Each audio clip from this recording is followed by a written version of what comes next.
Dear student and friends, welcome to my YouTube channel. आज के lecture का topic है मैसूर राज्य, जिसमें हम लोग जानेंगे कि हैदर अली एवं टीपू सुल्तान जैसे शासक किस प्रकार से मैसूर राज्य को एक शक्तिशाली राज्य के रूप में स्थापित करते हैं और फिर सहायक संधि के द्वारा किस प्रकार से मैसूर राज्य ब्रिटिश साम्राज्य का हिस्सा बन जाते हैं। तो चलिए हम लोग अपना लेक्चर स्टार्ट करते हैं।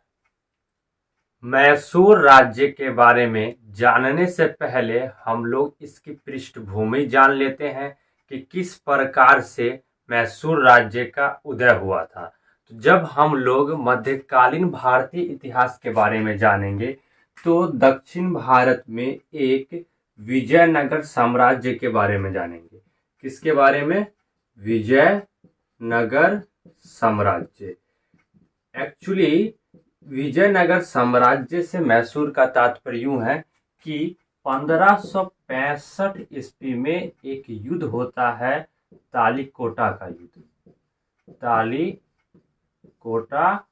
का युद्ध, इस युद्ध को हम लोग राक्षस तंगरी एवं बनहट्टी के युद्ध के नाम से भी जानते हैं। देखिए, यहाँ पर कृष्णा एवं तुंगभद्रा नदी थी और इसके बीच का जो क्षेत्र था जिसे हम लोग रायचूर दोआब कहते हैं। क्या कहते हैं? रायचूर दोआब। और इस क्षेत्र को दक्कन का युद्ध स्थल के नाम से भी जाना जाता है। इस रायचूर दोआब के उत्तर वाले साइड में बहमनी साम्राज्य था, जो मुसलमानों का था, या यूं समझ लीजिए कि उनका प्रतिनिधित्व मुसलमान करते थे। और इसके दक्षिण का जो क्षेत्र था, ये वाला जो पूरा एरिया था, वह विजयनगर साम्राज्य था, जिसपे हिंदुओं का प्रतिनिधित्व था। लेकिन 1565 ईस्वी में इस बहमनी साम्राज्य ने विजयनगर साम्राज्य पर आक्रमण कर दिया और इस युद्ध को हम लोग किस नाम से जानते हैं? तालीकोटा का युद्ध, या राक्षस तंगरी का युद्ध, या बनहट्टी का युद्ध। इस आक्रमण की वजह से होता यह है कि विजयनगर साम्राज्य जो है ये पूरा तहस नहस हो जाता है, बर्बाद हो जाता है, उसका पतन हो जाता है।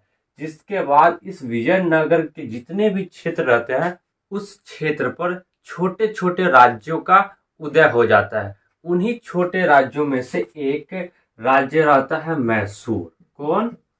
मैसूर। ये रहता है आपका मैसूर राज्य, जो उस समय का रहता है। इस मैसूर पर अडियार वंश का शासन रहता है। किसका रहता है? अडियार वंश का शासन। कहीं कहीं पे आपको वडियार भी लिखा हुआ मिल जाएगा। इस अडियार वंश का जो अंतिम शासक रहता है वह रहता है चीका कृष्णराज। कौन रहता है? चीका कृष्णराज। और इसके दरबार में, चीका कृष्णराज के दरबार में देवराज एवं नंदराज नाम के दो भाई रहते हैं और उन्हीं के हाथों में सत्ता की वास्तविक चाबी होती है। और ये चीका कृष्णराज मात्र उसकी कठपुतली बना रहता है। ये देवराज और नंदराज जो है 1749 ईस्वी में हैदर अली नाम के एक व्यक्ति को घुड़सवारी सैनिक अधिकारी के रूप में नियुक्त करता है। और ये हैदर अली अपनी योग्यता एवं निपुणता के कारण सैनिकों में शीघ्र ही महत्वपूर्ण स्थान हासिल कर लेता है। और 1755 ईस्वी में यह हैदर अली जो रहता है, यह डिंडीगुल, एक जगह है डिंडीगुल जो वर्तमान में तमिलनाडु में स्थित है, वहां उस डिंडीगुल में वह फौजदार के पद पर नियुक्त हो जाता है। किस पद पर? फौजदार पद। उसी समय ये जो मैसूर राज्य रहते हैं, जिसकी राजधानी रहती है श्रीरंगपट्टनम, उसमें कुछ राजनीतिक उथल पुथल हो जाता है। उस उथल पुथल को क्या करता है, ये हैदर अली हस्तक्षेप कर 1758 ईस्वी में दूर कर देता है। और ये जो देवराज एवं नंदराज जो भाई रहते हैं, जिसके हाथों में वास्तविक सत्ता रहती है, उन्हें राजनीतिक संन्यास लेने पर मजबूर कर देता है। और यूं समझ लीजिए कि हैदर अली के पास जो है वो वास्तविक सत्ता आ जाती है। उसके बाद यह हैदर अली 1761 ईस्वी में अपने आप को मैसूर का शासक घोषित करता है।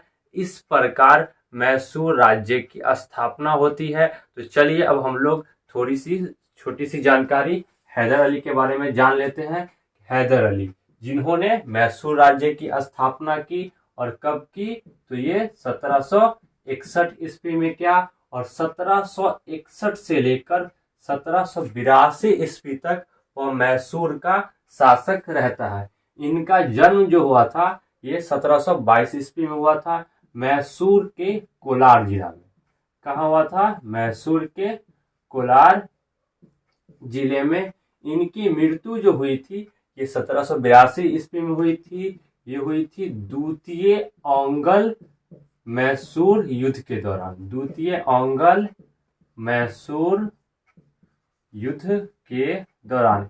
इस ओंगल मैसूर युद्ध की चर्चा हम लोग आगे करेंगे। तो फिलहाल आप इतना समझ लीजिए कि इनकी जो मृत्यु है, हैदर अली की मृत्यु कब हुई थी? द्वितीय ओंगल मैसूर युद्ध के दौरान। इनकी जो राजधानी रहती है वह श्रीरंगपट्टनम रहती है और इनका उत्तराधिकारी जो है वो उनका पुत्र टीपू सुल्तान बनता है।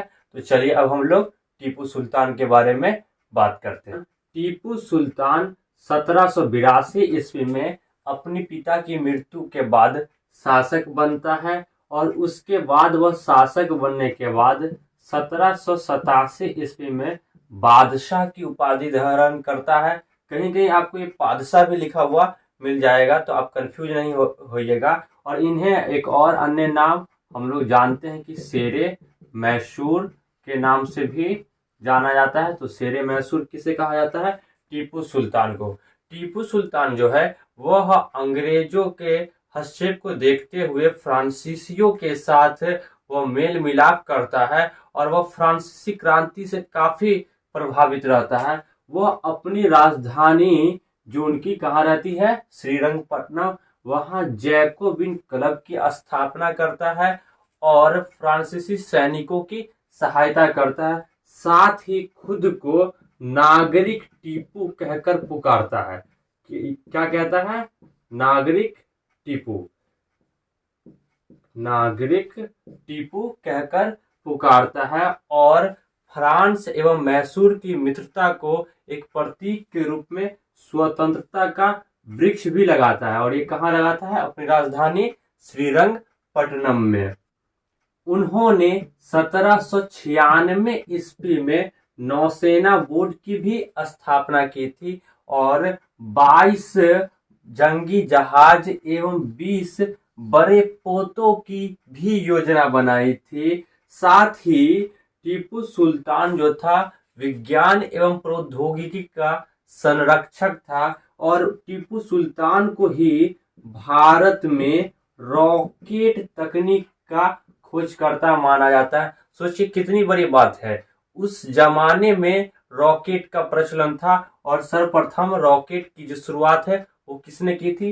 टीपू सुल्तान ही ने की थी। और यही नहीं, भारत में रेशम उत्पादन भी सर्वप्रथम इसी के समय में हुआ था। किसके समय में? और साथ ही टीपू सुल्तान को अक्सर हिंदू विरोधी के रूप में जाना जाता है, लेकिन ऐसा नहीं था, बल्कि वे श्रृंगेरी के जगत गुरु शंकराचार्य के सम्मान में मंदिरों का पुनर्निर्माण भी करवाया था और साथ ही श्रृंगेरी मंदिर में देवी शारदा की मूर्ति के निर्माण के लिए धन भी दिया था। तो चलिए अब हम लोग आगे बढ़ते हैं और अंग्रेज एवं मैसूर के शासकों के बीच होने वाले ओंगल मैसूर युद्ध के बारे में जानते हैं। तो चलिए, मैसूर के शासकों एवं अंग्रेजों के बीच होने वाले युद्ध को ओंगल मैसूर युद्ध के नाम से जाना जाता है। कुल 4 ओंगल मैसूर युद्ध हुआ था। तो चलिए हम लोग अब एक एक करके इसके बारे में जानते हैं। प्रथम ओंगल मैसूर युद्ध। देखिए, जब अंग्रेजों ने बंगाल पर अधिकार कर लिया तो उनकी हिम्मत और बढ़ गई और वह मैसूर पर भी आक्रमण करना चाहता था। रियल में जो है प्रथम अंग्ल मैसूर युद्ध वो अंग्रेजों की आक्रामक नीति का परिणाम था, जो कब हुआ था, और ये हुआ था 1767 से लेकर 69 ईस्वी के बीच में। जो इस समय मैसूर का शासक कौन था? हैदर अली था। और हम लोगों ने पहले ही पढ़ा है हैदर अली के बारे में कि वह 1761 से लेकर 1782 ईस्वी तक मैसूर का शासक था। और प्रथम अंग्ल मैसूर युद्ध के दौरान गवर्नर कौन थे? तो वो लॉर्ड वेरेलास्ट थे।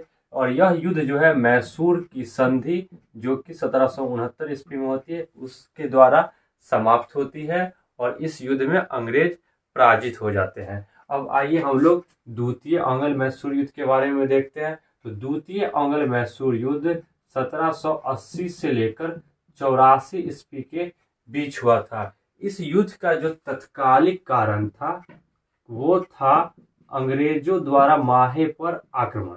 तत्कालिक कारण क्या था?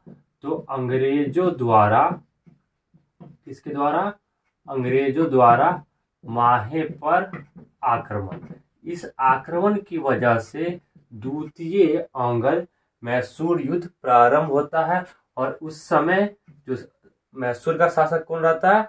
हैदर अली रहता है। लेकिन इसी द्वितीय अंग्ल मैसूर युद्ध के दौरान एक युद्ध होता है, पोर्टो नोवा का युद्ध।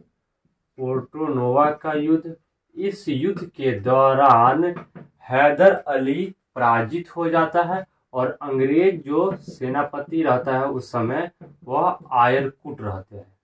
कौन रहते हैं? आयरकुट। और दिसंबर 1782 ईस्वी में हैदर अली की मृत्यु हो जाती है। उसके बाद मैसूर का जो शासक बनता है वह कौन बनता है? टीपू सुल्तान, जो द्वितीय अंग्ल मैसूर युद्ध की कमान अपने हाथों में संभालता है। और उस समय गवर्नर जनरल कौन रहता है? वो रहता है वारेन हेस्टिंग्स। द्वितीय अंग्ल मैसूर युद्ध में हैदर अली की मृत्यु के बाद टीपू सुल्तान इस स्थिति में नहीं रहता है कि वह युद्ध लड़े, इसलिए वह मैंगलोर की संधि कर लेता है 1784 ईस्वी में। और इस युद्ध का मुख्य परिणाम क्या होता है? तो मुख्य परिणाम ये रहता है कि हैदर अली की मृत्यु हो जाती है। अब चलिए हम लोग बढ़ते हैं तृतीय अंग्ल मैसूर युद्ध की ओर। तृतीय अंग्ल मैसूर युद्ध यह 1790 से 92 ईस्वी के बीच होता है। और इस युद्ध का जो तत्कालिक कारण रहता है वह रहता है टीपू सुल्तान के द्वारा त्रावणकोर पर आक्रमण। त्रावणकोर पर आक्रमण। और इस आक्रमण की वजह से क्या होता है? तृतीय अंग्ल मैसूर युद्ध प्रारंभ होता है। और उस समय मैसूर का शासक कौन? तो टीपू सुल्तान। और गवर्नर जनरल कौन रहता है? तो लॉर्ड कॉर्नवालिस रहता है। लेकिन इस तृतीय अंग्ल मैसूर युद्ध में टीपू सुल्तान पराजित हो जाता है, जिस वजह से उन्हें श्रीरंगपट्टनम की संधि करनी पड़ती है 1792 ईस्वी में। यह संधि टीपू सुल्तान के लिए एक अपमानजनक साबित होता है, क्योंकि इस संधि में उन्हें आधा राज्य त्रिगुट को देना पड़ता है। त्रिगुट से तात्पर्य है मराठा, निजाम एवं अंग्रेज। यह तीनों की सेना संयुक्त रूप से इस युद्ध में टीपू सुल्तान के खिलाफ लड़ती है। हालांकि प्रथम अंग्ल मैसूर युद्ध एवं द्वितीय अंग्ल मैसूर युद्ध में मराठा एवं निजाम जो रहता है वो मैसूर के शासकों के साथ रहती है।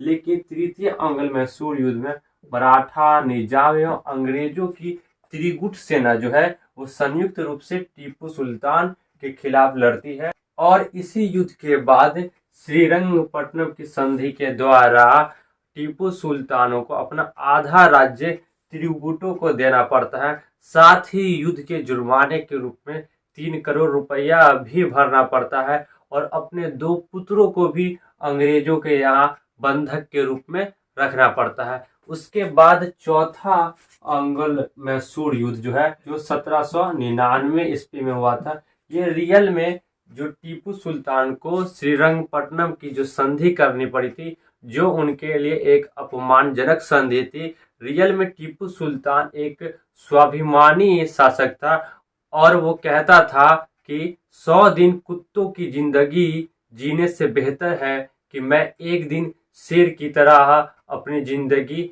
व्यतीत करूं। इसी उद्देश्य को लेकर चतुर्थ ओंगल मैसूर युद्ध हुआ था, जो कब हुआ? 1799 ईस्वी में। मैसूर का शासक कौन था? टीपू सुल्तान। और गवर्नर जनरल कौन थे? Lord Wellesley. इस युद्ध में क्या होता है? टीपू सुल्तान मारा जाता है और टीपू सुल्तान पूरे इतिहास में अंग्रेजों के द्वारा युद्ध स्थल में मारा जाने वाला प्रथम शासक रहता है।